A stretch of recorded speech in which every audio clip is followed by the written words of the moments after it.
It's 106 miles to Chicago. We got a full tank of gas, half a pack of cigarettes. It's dark, and we're wearing sunglasses. Hit it. You join me today at the wheel of something very special and very unusual. Today, I'm heading over to the Richard J. Daley Plaza because I am driving Elwood's Bluesmobile. I'm sorry, is there a problem, officer? Hello, welcome to Furious Driving, and today we're on the wrong side of the law, but it's okay because we're on a mission from God to bring you information about the Blues Brothers and the Dodge Monaco from that film. If you're not familiar with the Blues Brothers, why not? Pause this video right now, go and find a copy and watch it and come back in 2.5 hours because it's the best 2.5 hours of insane car action you will ever see. The story revolves around adopted brothers Jake and Elwood Blues, two musicians who are on a mission to save the orphanage where they grew up, and they do it in their 1974 Dodge Monaco ex-Mount Prospect police car. The day I get out of prison, my own brother picks me up in a police car. Now the car we have today is actually a 1975 Monaco. This is because 1974 Monacos are all but non-existent these days. This car actually belongs to Blues Brothers tribute musician Ant Blues, so he takes this thing to gigs dressed as Elwood Blues. So finding a 74 Monaco is actually really hard to do. There are virtually none left, in no small part due, in fact, to this very film. So this is a 75, and there's one other difference as well. In the movie they talked about a 440, which is the biggest engine option there was, the 7-litre monster. In reality, the Mount Prospect police cars were, for the most part, only 360 cubic inch V8s. This car, however, sits happily in the middle. It's a 400, a 6.6 litre V8, which is something of a monster in itself. Now, Ant found this car in Ontario, Canada, and it started out as a red saloon car, a sedan in civilian guise. However, when he got it here, he painted it in the black and white colour scheme to match the Blues Brothers ex-Mount Prospect police car. Since then, he's added a few choice police parts. We've got the heavy-duty nudge bars, so if we come across a stranded vehicle on the highway, we can push it off to the side safely. We have got the Appleton Spotlight, which is such the coolest, the greatest accessory of any vehicle you can have, cop car or not, frankly. I love those things. We do, of course, also have the Illinois Land of Lincoln BDR 529 plate, which signifies this to be Jake and Elwood's car. And of course, as well as the police decals to serve and protect, the painted out star, the P1 graphic on the back door, we do now also have this absolutely amazing speaker, which we saw in the scene leading up to the big show, the climax, well, one of the climaxes of the film. It's one of those films that doesn't really peak in one place, it keeps on going and going. In the movie, when they're cruising around the shores of Lake Wasapamani trying to drum up business for their show, they actually steal a massive tannoy system off a building. In this case, Ant had to get a bit creative. First of all, with a huge plant pot, which didn't really look too good. This is a fully functional speaker system with 600-watt speakers in it, I think, made by Audio Boffins, but the casing is actually a Christmas tree, a bagging tunnel. That's quite creative. Right, big 1970s American car, so it is obviously very, very large, simple chrome door handles and a buzzer, because American cars have buzzers. Now what you will notice is the door is very, very thick. I mean, look at the size of this thing. So, massive car on the outside, not actually quite that massive on the inside. It's another common trait of big 70s barges. So, in keeping with the style of these 60s and 70s cars so commonly in America, you have a very, very big slabby dashboard. On the posh ones with the timber, a slab of wood has been put vertically across the front of the car. Now, in this car, as well as the usual conveniences we would expect, there's a couple of extra little touches. Down below we have got the police pod, which contains, or the radio. In the Blues Brothers it was an 8-track which was cut into the dashboard, but the owner obviously didn't want to disfigure the dashboard of this car, which is actually in pretty good condition. So we have a radio in the pod down here, we have the police siren controls, and of course the walkie-talkie, which can be used and actually does work with the speaker up on the roof. Now this is where things get a bit interesting. In this car we have got on the sun visors, we've got the signatures of most of the crew and the musicians all up here on the sun visor, which is pretty cool. Here we have Steve Cropper, the guitarist, who also wrote Dock of the Bay, interestingly. So yeah, lots of crew members and people who are involved in the film all up here. And even better than that, down here on the dashboard, which I'm expecting you not to be able to see in this particular light, this is actually Elwood himself. Dan Aykroyd has signed the car dashboard, which is pretty impressive. And I actually managed to get his signature by turning up when he was doing a promotional tour for some vodka, parked outside a liquor store from 6 AM until Dan Aykroyd came out and collared him to go and sign the car. Fortunately, he is still very heavily invested in the movie himself, so he was quite happy to come and do it. Okay, so looking at the equipment on the dashboard, we have this quite interesting speedometer, which is so 1970s, a hint of 1960s really. The squared off dial pattern is quite fascinating really, and so many tiny increments. Looking to the left, we've got a couple of very small little tiny weeny air vents. Then we've got a couple of blanked off areas. This is because the Monaco is actually the base model of the 3 trim levels: Monaco, Royal Monaco and Royal Brougham Monaco, or however you pronounce this word. Underneath those little tiny vents, we've got a couple of more switches for lights and wash wipe. Over to the right, the radio, which is built in. This is only an AM radio. This is not high tech, because being obviously the base model, we don't get the full everything. However, the car did come with AC, which is pretty decent. One thing is surprising though, considering how big this dashboard is. It goes a long way over to the glass, comes a long way down. It's just absolutely everywhere. Look at the size of the glove box. It's just not there. All it is a small hatch underneath the middle of the dashboard. It's tiny, it's absolutely ridiculously small. You'll notice there are no cup holders. You'd think an American car would be absolutely festooned with places for food and drink, but no, there is no beverage receptacle anywhere. The only place is the tea shelf here, which is actually quite inventive because it's quite a low area. So if you have a small coffee cup from the diner, it'll sit up here in this little bit of tea shelf area here, and any runoff will fall into this tea trough and run out of the door. Very cunning. Over on the passenger side and in the centre, we've got vertical air vents, which sort of mirror the bottom of halves of these smaller air vents over here.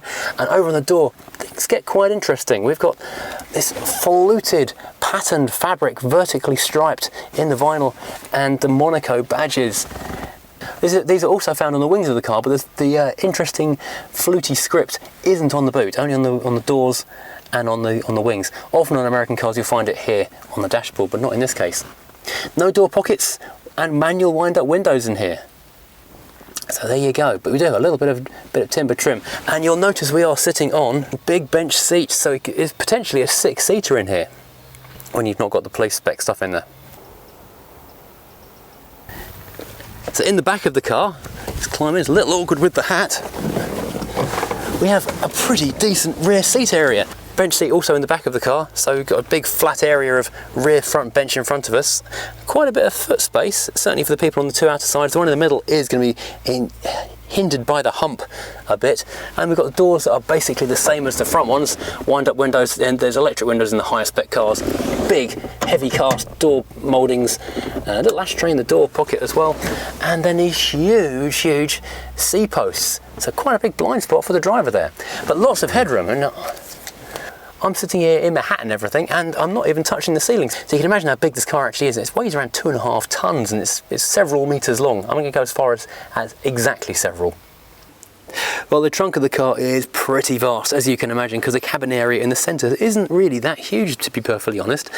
But interesting finds we have in this car. We do have a copy of Classic American from 2021 January, which does have this car on the cover. And look, there's Ant, resplendent as Elwood, along with Jake on the front.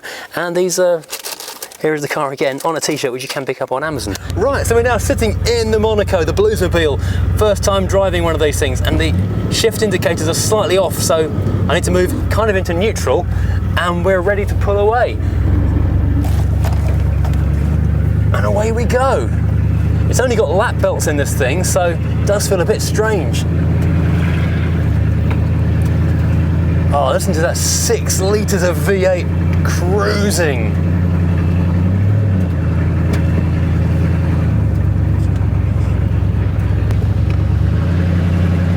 Now curiously, the pedals are a long way away from each other. There's an absolutely massive brake pedal and quite a small accelerator, which is way off to the right. It's almost right up against the transmission tunnel. Now during filming, they used a lot of Monacos. Dan Aykroyd had written the script previously when he was working on Saturday Night Live. They put the band together, in fact, as a Saturday Night Live sketch, him and Dan Aykroyd and a bunch of very good session musicians. And then it was suggested that maybe they ought to go ahead and turn it into a proper pre-show warm-up and then ultimately take it on the road.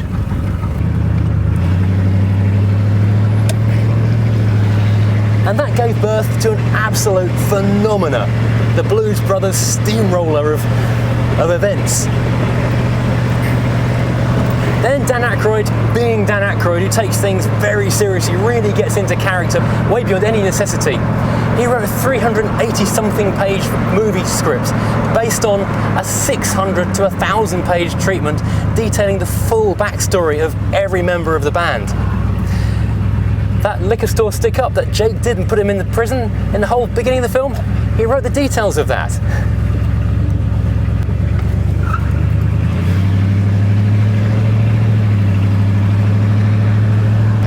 The steering is very light on these things, they're very power assisted. It's not quite centered correctly on this car at the moment, so it's a little bit strange. I'll try and avoid doing what Elwood did and running the yellow or red lights. The light was amber, officer.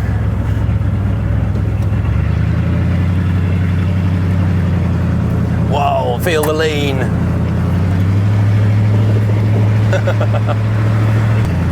So when filming started, the production company went out and bought lots and lots of Monacos. They picked up around 75 to 77 Monacos to be the police cars and 13 74 models to be the Bluesmobiles. And because they were destroying so many cars and so many wrecks, they had a 24-hour round-the-clock body shop on the outskirts of Chicago fixing the cars that had been damaged during the day's shooting.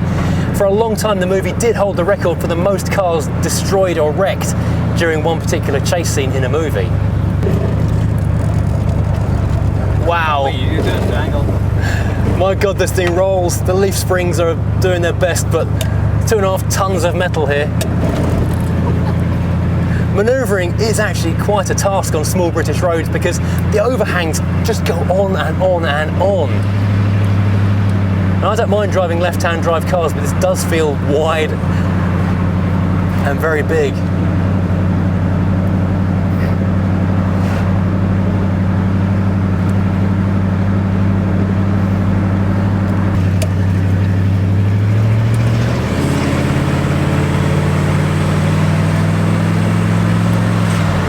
It's a 3-speed automatic. That was the only option for most of the cars. I think a manual was an option later on some models though. But on the base model Monaco, that's what you got. Hey Jake, I gotta pull over.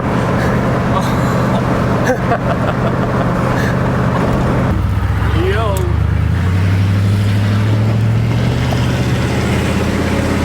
400 cubic inches of power. We can keep up with a Mini Cooper. Yes! Come on, bring it on. Go Mini. So with ridiculous car stunts going over the top, a fleet of mechanics, and even helicopters, the budget for the movie just really got out of hand. The initial budget was $12 million. That was raised to $17 million during production, and ultimately wound up costing $27 million.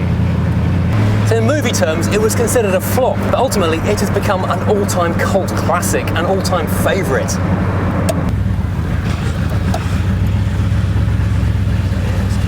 Right, so filling this thing with fuel, which is something you were doing fairly frequently, behind the Dodge badge is the concealed fuel release. This is very much in keeping with American cars. Oh, it's almost today still. And the exterior is all glitz, all show, so many little bits of interesting detail, but it's all just a charade, a facade almost, because underneath you can see the frame of the car is basic and crude. In some ways, this is why we like American cars.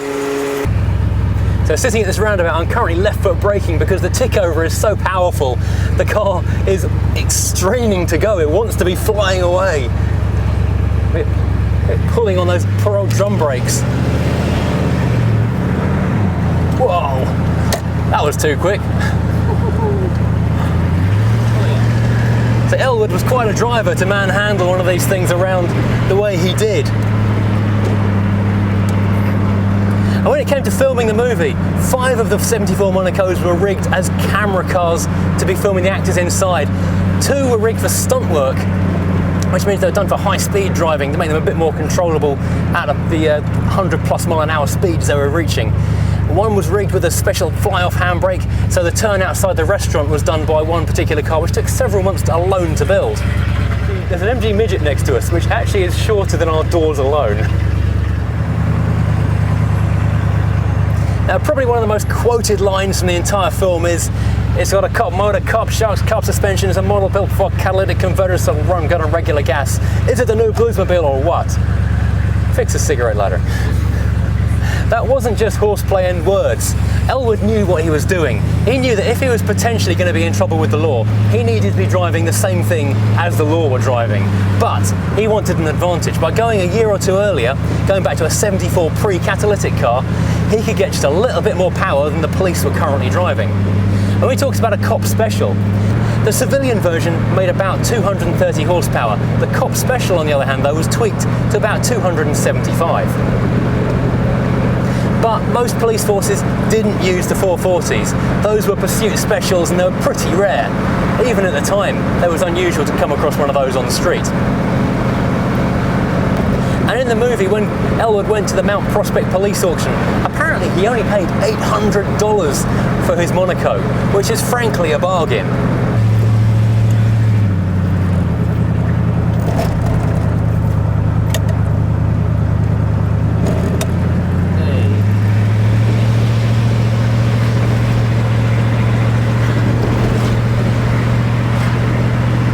Now, one of the most famous scenes of the film was, of course, the mall chase, when they burst through Toys R Us, flew down the aisles of the mall and broke Trooper Mount's watch.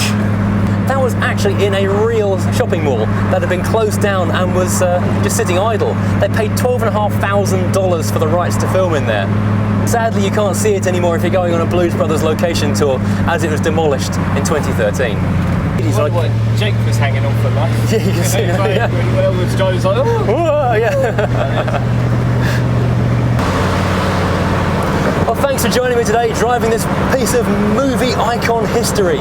It's an absolutely fantastic piece of, I don't know, well, movie history really. As a massive fan of the film, it's a huge privilege to have driven it. And thanks again to Ant for letting us take us out again. Tonight only, I like What's Up for Money, Rhythm and Blues review. I can't stop laughing. Well, the trunk of the car is pretty vast, as you can imagine, because the cabin area in the centre isn't really that huge, to be perfectly honest. But interesting finds we have in this car. We do have a copy of Classic American from 2021 January, which does have this car on the cover. And look, there's Ant, resplendent as Elwood, along with Jake on the front. And these here is the car again on a t-shirt, which you can pick up on Amazon. He asked me to mention this. Do take a look.